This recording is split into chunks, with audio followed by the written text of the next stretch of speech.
Hey, how's it going, everybody? David here. Thank you so much for enjoying this What If fan fiction of mine. I'm going to go ahead and get started with part 2. Just a quick recap. Everything in Dragon Ball went pretty much the same way. Kakarot blasted everybody. They went ahead and made some friends.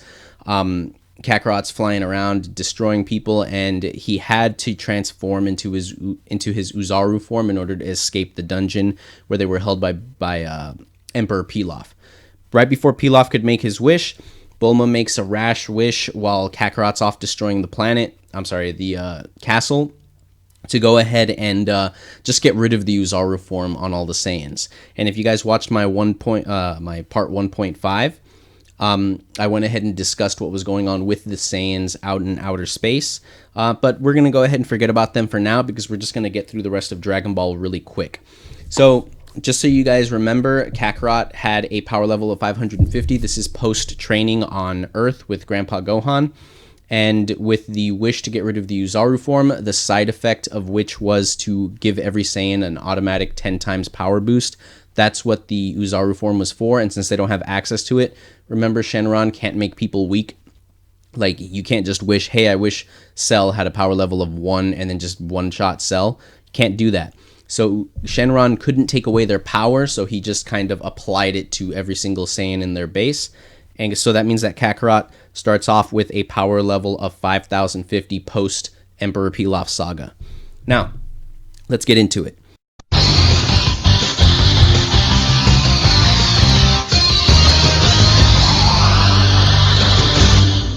So, we're right outside Emperor Pilaf's destroyed castle. Emperor Pilaf is gone. Nobody knows where he's at. He's probably dead, buried underneath the rubble. Nobody knows what's going on. Kakarot's sitting there ass naked, just like chilling, like what the hell just happened. Bulma explains, hey, I wished that you guys as in the Saiyans, no longer had the Uzaru transformation.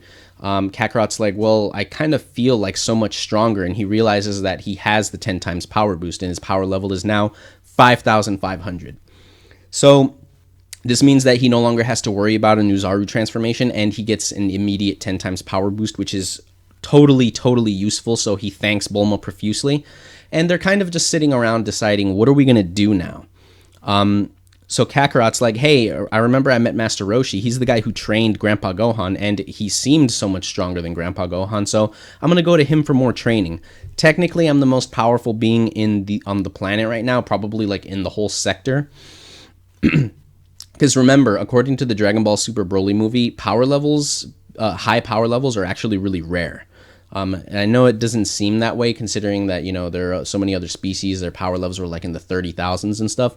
But Frieza told everybody, hey, look for people with a power level of 1,000 in the Broly movie or higher.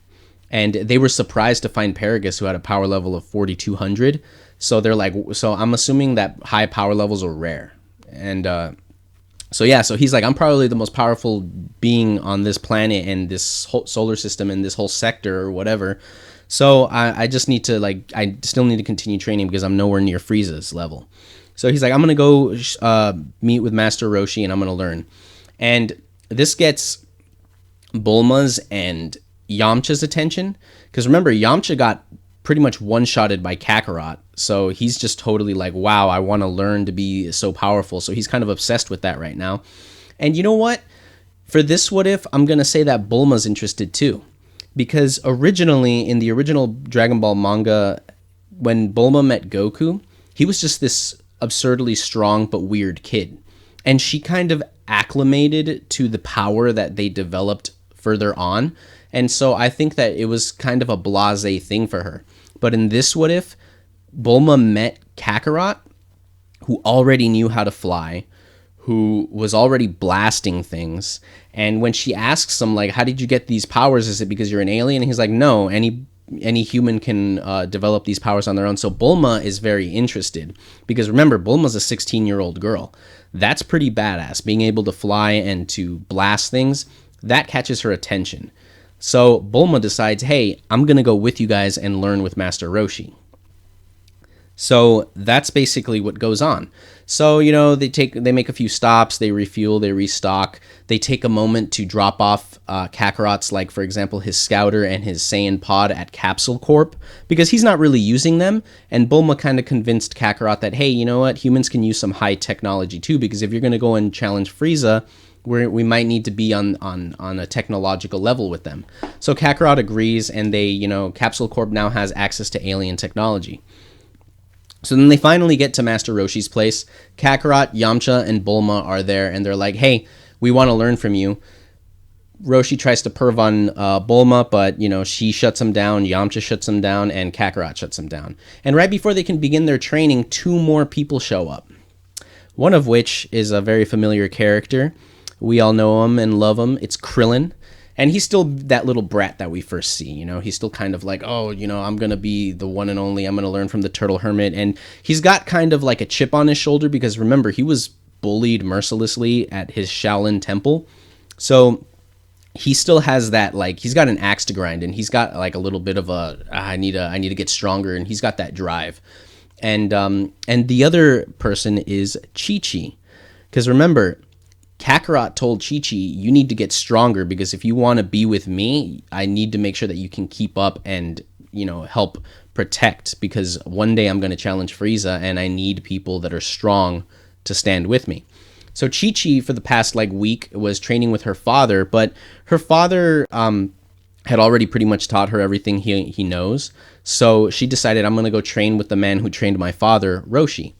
And she had met up with Krillin, who was already on his little mission, and she already knew where the island was, so she kind of tagged along with him. They went together, they met up. So now Master Roshi has 5 students. It's Kakarot, Yamcha, Bulma, Krillin, and Chi-Chi, and he's training them all. And the training is pretty much the same as we saw in the anime and in the manga. He gives them turtle shells and stuff to carry around. It's a primitive, not primitive, it's weight training basically, and they're carrying it around all the time. Of course, Master Roshi had to give Kakarot a special one because, Kakarot's already super powerful, so he's lugging around like almost 2,000 pounds, whereas everybody else is just like 200 pounds. So they're doing all that. And while Master Roshi's training them in the art of the turtle school, Kakarot is training them on how to hone their energy. He's teaching them like, hey, this is what energy feels like. Hey, this is how you gather energy to fire a blast. This is how you gather energy to fly. So when they're through with their training, they are actually much, much stronger than canon. Every single one of them. I think it's fair to say, because the humans had a pretty good growth rate. I mean, they were neck and neck with Kakarot, who is a Saiyan, in Dragon Ball up until they start going into space, and not only that, but they were even stronger than some spacefaring people, because think about it. When Raditz first came to Earth, he had a power level of 12 to 1500, somewhere around there. I think it fluctuates. By the time 1 year of training was done, almost all of the humans surpassed Raditz. So basically in 1 year of training, Krillin went from 350 to 1600 or so. So that's a pretty phenomenal growth rate. And now that they're learning energy from Kakarot at such a younger age, so they can develop their powers a lot more, everybody is way stronger. The only person who doesn't really develop that much is Kakarot, because while he is improving from the training that Master Roshi's giving him, he's kind of punching down at this point. He's trying to catch everybody else up to him because none of them can stand up to him. So his power doesn't develop. So I put him originally at 5,500. So I'm going to say that by the end of the training, Kakarot's power level is 5,650. So only about 150 power level points that he went up. But everybody else, I'm going to say, because Yamcha and Krillin were serious martial artists, I'm going to put them at approximately 250 each. Maybe they're a little neck and neck. One of them pulls ahead of the other every so often. Bulma, who had the least amount of training, I'm going to put her at 175 power level. And Chi-Chi, I'll make her at an even 200. So, yeah, I think that's a pretty good place to go ahead and put them at. And so they're going through all of this, and then they go into the World Martial Arts Tournament. So the World Martial Arts Tournament is pretty, they're already the most powerful beings on the planet, pretty much, especially Kakarot. Master Roshi does not use Jackie Chun because he doesn't have to. Remember, originally Jackie Chun was there to basically defeat Goku Kakarot, to teach him, hey, you still have room to grow. Don't get cocky in your power. But Master Roshi does not have to teach Kakarot this lesson because Kakarot already knows that Frieza is out there, and Frieza is a planet-destroying genocidal maniac. He knows that there's someone out there with power level of like over 1 million that he has to beat. So he already knows that I have to train to get stronger and I can't rest on my laurels. And he doesn't need Jackie Chun for the rest of his students because they're going to be up against Kakarot, who's basically going to one-shot them. Yes, they're combat-wise, they're all about equal. Maybe the worst one is going to be Bulma because, again, she has the least amount of training. But when it comes to power level, Kakarot's just going to tank all of their energy attacks and physical attacks. And even if they did do damage, because his power level is so high, everybody's going to run out of energy before Kakarot does. So at that point, it would become a battle of attrition and they would lose anyway. So Master Roshi isn't going to compete. I know there's a lot of people that love Jackie Chun, one of my favorite arcs as well, but he's not necessary to this part of the story. I can't believe I forgot to mention this, but they do get launch. He still sends them on a pervy adventure. Yamcha and Bulma find the mermaid, and, Krillin and Kakarot and Chi-Chi find Launch, and Launch is still involved in the story.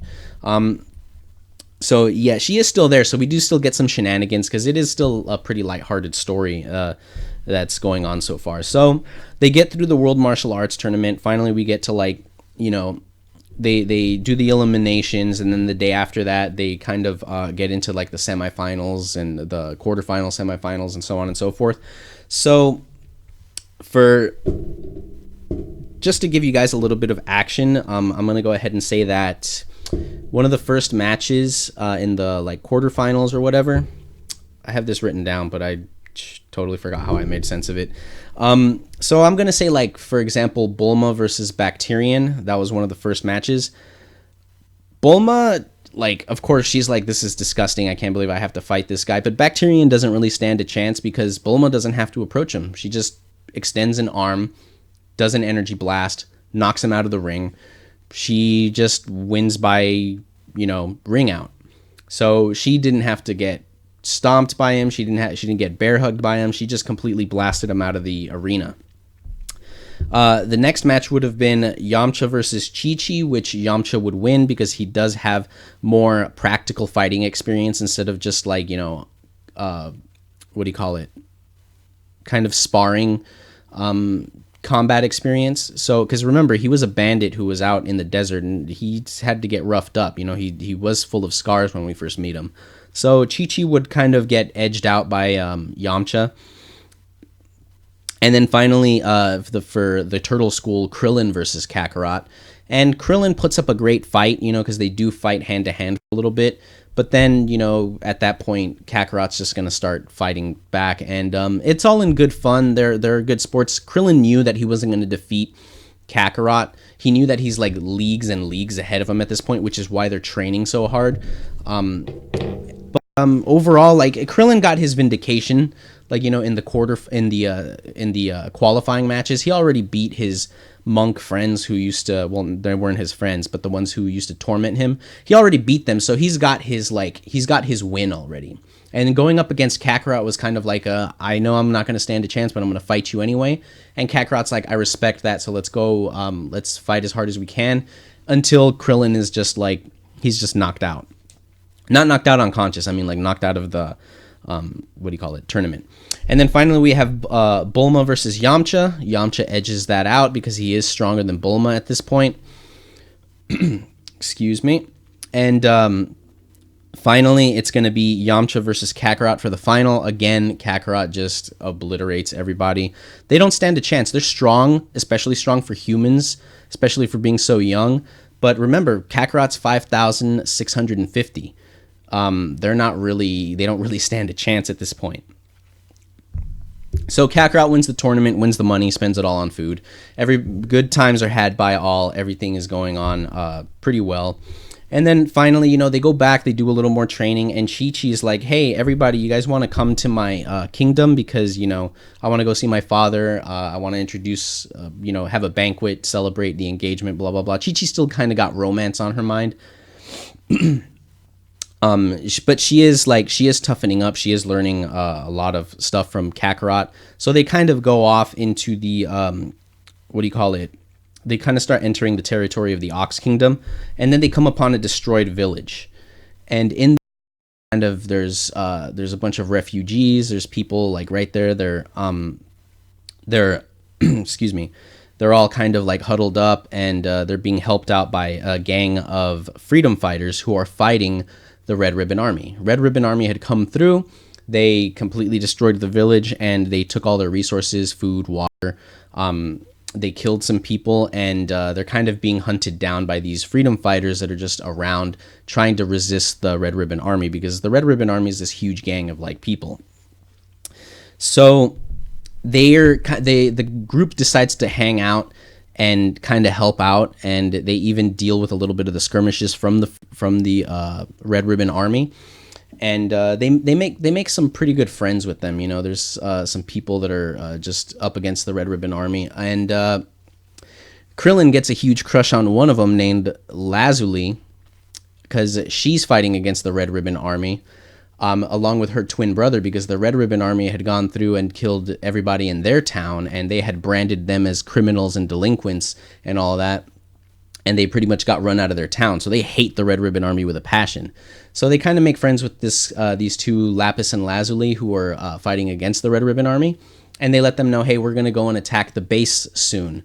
So if you guys want to help out, that's where we need you. But while they're there, they kind of get word that the Red Ribbon Army had just attacked the capital, and that the Ox King was injured.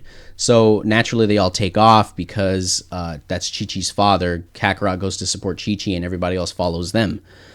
So they're finally in the Ox Kingdom, and the Ox Kings, like, they have all kinds of what do you call them? Weapons. They have tanks. They have tons of men. The Red Ribbon Army is just like this force to be reckoned with, and they're just out tearing people up, and they're just doing all kinds of harm. So finally they're like, okay, we're gonna go and destroy the Red Ribbon Army. And remember, everybody could fly, everybody's got energy attacks, they don't really have to do much. It's easy for them, so they just fly around, they destroy any platoon of Red Ribbon Army soldiers that they encounter, including some of the high-ranking generals, like General Blue. All of them, like, they're all just kind of wiped out easily. Finally, they approach the base. Kakarot calls everybody out, and then he flies up and just destroys the whole base. There are a few survivors that don't get picked off, one of them being a high-ranking leader named Dr. Gero. And so he escapes, and he swears revenge against Kakarot, because his secret base was a little further away than the main base, because he needed space for all of his projects. And he kind of escapes with a few test subjects 17 and 18. So he does get away, and he does have some serious plans for our friends. But overall, the Red Ribbon Army is just pretty much wiped out. They're all congratulated by the King Furry, all of them. And so they gather up the Dragon Balls to try and revive everybody. And they're in luck, because some of the Dragon Balls were already on base. They just have to go and find a few. One of them is kind of hidden, so they go through the Fortune Teller Baba saga. They kind of go through all of that. Kakarot one-shots every single one of her fighters. He has a tearful reunion with Grandpa Gohan, where he apologizes for what happened. Grandpa Gohan's like, don't worry about it. We both knew the risks. We knew that stuff could happen, and I'm just proud that, you've become so powerful, and that you don't have to rely on that terrible power anymore, that terrible transformation. But overall, it's a good reunion. They wish everybody that was defeated by that was killed by the Red Ribbon Army back to life. All the damage is undone, so they're good on that. And some time passes. We go into the second World Martial Arts Tournament, and as they kind of start gearing up for it, they are attacked by three individuals: Master Shen and his top disciples, Tien Shinhan and Chiaotzu. And they're pretty much there to do as much damage as possible. Now, at this point, Tien Shinhan is approximately power level like 180, so he can't really go up against Kakarot or Krillin and Yamcha too well, especially not Kakarot. But he could probably hold his own against Yamcha and Krillin. He could definitely take on the girls. But overall, like, they're doing all this damage. They're doing the worst that they can do. Chiaotzu is holding them still. Master Shen is fighting against them. They don't care about the World Martial Arts Tournament because Master Shen knows ahead of time that Kakarot killed his brother. He didn't reveal it like he did in the anime. He got word that his brother, that the entire base of the Red Ribbon Army was killed by one person named Kakarot, and he swore revenge, and he pretty much went after him. He found out that he worked for the Turtle School. That's double the hate points. And then he goes up against the Turtle School, not even caring about the tournament. He just instructs his students, go kill him. And they basically try and ambush them, and Kakarot kills them all. I know you guys hate me. I killed off Tien and Chiaotzu. I'm going to be honest with you guys. I feel that that's probably a natural progression. I definitely feel, because at this point he was still obeying Master Shen. And if Master Shen told him, hey, we're going to kill these people because they're against our school and they killed my brother, and he would probably lie and say that, oh, my brother was a noble man or whatever, blah, blah, blah. But at this point, Shen has his claws firmly in Tien and Chiaotzu. And I think that they would have done anything because they had no time to get used to the Turtle School. They didn't meet up and then kind of spend a little bit of time orbiting each other where Tien kind of had a change of heart. They're just straight up coming to kill. And the Turtle School would defend themselves, and this Kakarot has no qualms against killing people. So he would just blast them out of the sky because they're trying to kill his friends, and they already beat up Chi-Chi and what's her name, Bulma. Well, he didn't beat them up, but he's doing some damage, and he doesn't want his friends to get hurt because remember, he's already lost enough. And for the meta reason, honestly, you guys, Tien and Chiaotzu never really... I liked their development a little bit, but by the time we get to Dragon Ball Z, they don't do anything. The only thing that Tien did of note that I remember is he held Cell back for a little bit, but then that was completely undone by Vegeta because Vegeta allowed Cell to absorb 18. But yeah, so can't think of any place in my story to really use Tien and Chiaotzu. And at this point in the story, they're kind of jerks who are going to listen to anything Shen says. So I think that that's a proper justification. But whatever. If that's enough to make you guys leave, then go ahead. So the Crane School is completely obliterated by our gang of friends. And again, Kakarot wins this tournament. It's everybody's kind of improved a lot. I would say Krillin and Yamcha are at about approximately power level 500, and Chi-Chi and Bulma are about 450, and Kakarot is at about 5,800. So he's improving steadily, but he's kind of held back by the fact that there's nobody around that really challenges him too much. So anytime there's a battle, he's punching down and he's just not developing the right way. So Kakarot, what he needs to do is he needs to train up his friends until they get to a similar level to him, and then they can start the serious training. So finally, we're in the King Piccolo arc. This is post the Second World Martial Arts Tournament. Tambourine attacks, Krillin kills him like nothing. Like there was really there was nothing for him to do. So they find out, oh crap, King Piccolo's trying to rise up again. But remember, King Piccolo at this point only has a power level of about 300. And they have the Dragon Balls. Remember that they had the Dragon Balls all gathered up by the time King Piccolo. That's why he attacked... Tambourine killed Krillin and took the Dragon Balls that he had. So King Piccolo's doing his best to gather the Dragon Balls and to wish for his youth and his power back, but they're losing so brutally against the Turtle School. They're just completely, all of his children are being wiped out. And finally, they make it to the land of Corinne where Piccolo is hiding. He has a couple of the Dragon Balls. So they're just kind of like, at this point, it's just of, hey, hand him over or we're going to kill you. Kakarot kind of comments, hey, you're a Namekian, aren't you? But Piccolo doesn't know, so he doesn't actually respond to that. He's just like, what are you talking about? And then I'm going to kill you. And then it's not a contest. Kakarot's just like beating the ever-loving crap out of Piccolo. Finally, Kakarot, after this, it's a non-battle. He's just getting obliterated. He's just going to blast him and vaporize him away into nothing with a Kamehameha wave. But before he can unleash the attack, Kakarot suddenly hears a loud booming voice in his head saying, no, don't do it. Do not kill him. That's enough of a distraction for him to like, what the hell? Like, he just kind of reaches up, grabs his head, and he's like, am I being spoken to? Is this like my conscience? What's going on? This is enough time for King Piccolo to be like, okay, I'm going to die here. So I'm just gonna, and then he does the, I don't know if it's a technique, but he reproduces. He launches the egg, and the last thoughts that he has are imbuing this, his son. He's just imbuing him all with this, kill Kakarot. He is your enemy. He's the one that you have to defeat. Just kill him.